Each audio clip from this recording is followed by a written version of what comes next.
Excellencies, ladies and gentlemen, welcome to the 15th meeting of the Advisory Board of the UN Democracy Fund. My name is Michael Doyle. I offer you a very genuine welcome. Very pleased to see new members of the board, including Sweden and France, and then new members representing democratic countries committed to democratic principles around the world, including Jamaica, Lithuania, Tanzania, Timor-Leste, Tunisia, Uruguay. New individual members of the board, Ms. Shazia Rafi, Secretary General of Parliamentarians for Global Action, Mr. Jeffrey Wright, actor and founder of the Taya Peace Foundation, and two new CSO organizations, the Women's Environment and Development Organization, represented by Ms. Oren, and Parliamentarians for Global Action, whom we've already covered, Ms. Razia. So I'm very pleased to welcome you all to this meeting. We'll start this meeting with a statement by Mr. Jeffrey Wright. We'll have cameras with us for a while. They won't be with us for the full meeting, but we welcome them while they're here. So I'm very pleased to turn the floor over to Mr. Wright, who is one of our new individual members, and we're delighted to have you with us. Thank you, Mr. Chairman. Really honored to be here, to say the least. And first, I think I'd like to thank the Honorable Secretary Ban Ki-moon for the opportunity to serve on the advisory board of the United Nations Democracy Fund for 2012 and 2013. To borrow the words of the late Richard Pryor, I hope I'm funny. And with that, some of you are no doubt asking yourselves, what exactly is he doing here? And I'll try to respond to that hypothetical with an answer that I hope aligns itself, absent any manipulation, with the purpose of the fund and with this gathering. We live in tremendously exciting times in the life of democracy. From Tunisia to Burma, the rising tide of human rights expressed through voting rights is evident, and while examples of severe repression of those same rights are too numerous still, at the very least, there are signs around the world that engender hope. My experiences relevant to UNDEF's mission are somewhat myopic in scope, but my hope is that they incline toward a more universal resonance and usefulness. It's my work in Sierra Leone over the past 10 years that's led me here. I first traveled there in May 2001 when 17,000 UN troops stood between what had been a decade of chaos and what is now nearly a decade of peace. Some, I being one of them, argue that Sierra Leone is the contemporary global post-conflict success story for democracy, with two internationally verified free and fair elections since the war's end, the first in 2002 and the last in 2007, at which time the reins of power were passed peacefully from the incumbent party to the opposition. With the next election there scheduled for November of this year, a critical hour approaches for democracy in Sierra Leone and for Africa, where a significant amount of UNDEF's resources will be deployed. 3 could genuinely be a charm for Sierra Leone, but there's much work to do to ensure that shouldn't be underestimated. And likewise, it should not be underestimated that extraordinary efforts have been made by both government, multinational bodies, this one being the primary, and most critically by ordinary citizens these past years to create the reality of a burgeoning multi-party democracy there. And it's these ordinary citizens that have led me to believe, however, that the seeds for democracy in Sierra Leone were not imported, but rather are indigenous, and that therefore the role of entities like UNDEF is not to impose or introduce new ideas, but to nurture and enable the democratic manifestations of old ones, just as it would be far more useful and insightful and sustainable to provide farmers with organic inputs, techniques, and seeds to augment existing skills and capacities than to import foodstuffs as a long-term means of addressing food security. Still, there's a good deal of charitable and commercial foodstuffs being exported to Sierra Leone, but I think you would agree that this serves the interests of suppliers and middlemen more so than the interests of the recipients, and certainly our aim is to serve the interests of democracy and its aspirants around the world. Events last year in Tunisia seem to suggest that innately there exists an impulse toward and a desire for democracy that need only be unleashed, and ideally in ways less desperate than that which Mohamed Bouaziz was forced to employ. Democracy is a Greek word, but not a Greek idea, as we in the West are taught to think, and I've had the edifying good fortune of learning that firsthand in Sierra Leone.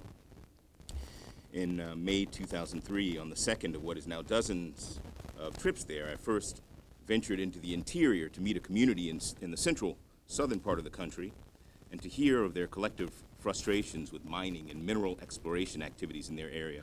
I won't go into the particulars of those discussions, but suffice it to say that it led to the formation of our company, Taya Lion Resources, a mineral exploration company, and its nonprofit social development arm, Taya Peace Foundation, which currently work in parallel as a commercial and philanthropic hybrid to build a better community-inclusive model for both the extractive and the NGO sectors. We focus with equal enthusiasm and diligence on mineral rights and human rights. There's worrying news reported today about a mining concern in Sierra Leone, and I won't comment on that absent more information from all possible sources, but my instincts and experiences lead me to think that the tragic incident was avoidable, but I digress. The relevance to my UNDEF involvement was born out of this initial interaction with rural civil society that day, and with the subsequent interactions which have become central to our business and social development models. The meeting in 2003 happened to fall on the memorial unveiling ceremony for the deceased previous paramount chief of that area, who happened to be a woman, and which practically the entire population of 17,000 people of that chiefdom had gathered to commemorate. Time was put aside for us to meet with community leaders once the ceremony concluded, and it was suggested that we meet in a small building with the newly elected paramount chief, who immediately rejected that idea, saying that it was important that any talks we have be open to public digestion, given both the social fragility there at the time, the war's conclusion, and the successful disarmament process still being quite fresh, and this being an area owing to its mineral resource wealth and other factors that had seen a good deal of hot fighting during the war. But as well, the new paramount chief was sensitive to the fragility of his own freshly minted authority, so transparency and accountability were requisite for a productive dialogue, one that avoided suspicion and unwarranted rumor, which can so easily upend best intentions. Paramount chiefs were often first targets of rebel groups owing to the position they enjoyed and enjoy relative to the existing patrimonial power structures found in Sierra Leone, and he did not want to feed any potential pre-existing frustrations. So we met in the open with representative leaders of the youth and the women and religious leaders and leaders of each section within the chiefdom, and with all chiefdom authorities and elders. And many of the rest of the people encircled us, including children, and community positions and aspirations were explained through a collective and generous dialogue, and as well my views were heard by through these same means.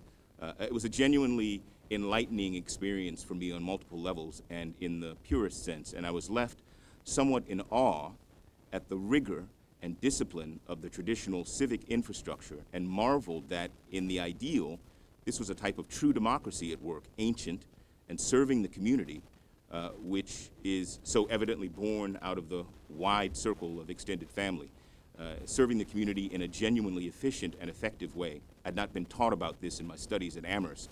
I assumed life up in the bush to be far more chaotic and disordered and dangerous. Silly me. And while I'm cautious against romanticizing and have become aware of the ways in which these structures have been manipulated historically and can be potentially manipulated contemporarily by both national and international actors, we have used them positively to learn both about and from the communities with which we engage, and to teach something about ourselves, both as a group and as individuals.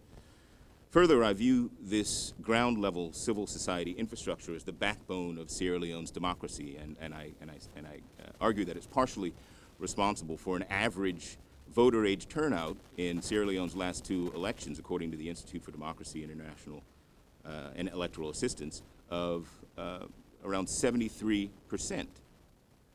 Percentages haven't been that high in the U.S. for the last 60 years of presidential elections, and even in 2008, with so much excitement around President Obama's election, the percentage of voter age turnout was around 57.5%.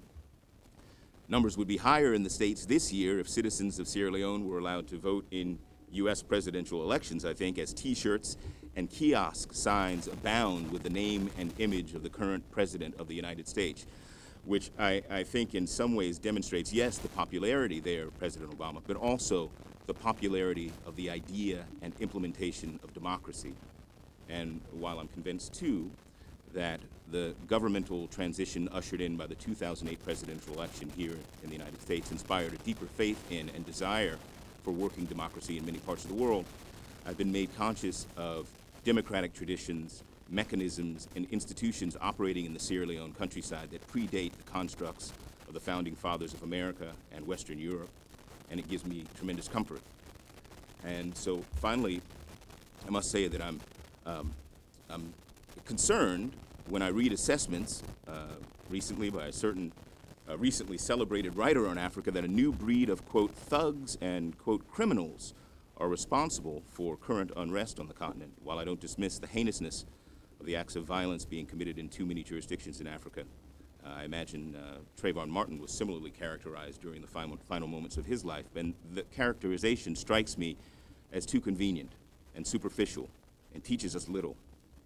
It seems the ill-considered extension of another previous unfortunate assessment shot down by other more insightful writers that combatants in Sierra Leone were mere anarchic, quote, loose molecules in a very unstable social fluid, acting absent any comprehensive rationale or agenda. And while then the argument suggested that it were better for the West to avoid engagement with Africa, lest the disturbing events that befell American military personnel in Mogadishu be repeated ad nauseum throughout the continent. The current assessment, like the recent social media wildfire burning around Uganda, seems to oversimplify the relevant cultural, socioeconomic, and political landscapes and too easily justify military solutions when there are other, amazingly less popularized solutions that might seek out and destroy the root causes of instability, measures that bolster aspirations toward a healthy participatory democracy, things like education, perhaps with the aid of some of the very information age technologies being used to advocate more violence,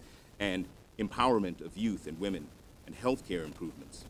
The life expectancy in Sierra Leone today is 47 years. It was 40 years during the time leading up to the war. Tough to expect someone to have faith in the electoral process and to use it well when they can't read or write, have limited productive output from the work they do undertake, and when they consider their 30s to be the twilight of life. Tough to imagine in the long term, and tough to trust that tomorrow will bring brighter days. And yet the people of Sierra Leone have done that, and in so doing have taught me the importance of the means and end of the United Nations Democracy Fund. Those means and ends that UNDEF aspires toward.